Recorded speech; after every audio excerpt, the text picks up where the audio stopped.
Welcome to Blizzard Fire. We hope this video helps fire up your solution.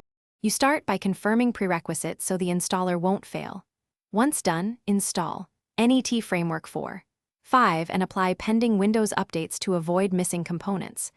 Make sure you launch the Visual Studio 2012 installer as administrator. That prevents permission errors. Choose Custom to select only the features you need, which reduces install time. While the installer runs, watch for prompts to install prerequisites, approve them. This early setup minimizes later conflicts and keeps the environment predictable for projects. Once the installer presents feature choices, pick workloads aligned to your project: web, desktop, or Windows Store.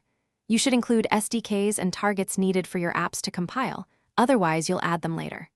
Make sure to enable optional tools like Blend and the debugging tools if you plan UI or native debugging. Set a clear install path to avoid permission issues and accept the license to continue. While installation proceeds, monitor the installer progress and review logs in your temp% folder if anything stalls.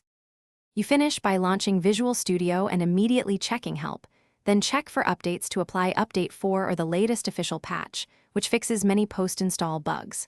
Once updated, install extensions you rely on: NuGet, ReSharper, and your source control connector to restore productivity. If something goes wrong during install, rerun the setup with the /log switch and inspect the log for result codes. Those codes guide the fix. As a quick tip, run the installer cleanup utility before reinstalling to remove corrupted state. Thanks for watching. If you found this helpful, don't forget to like and subscribe.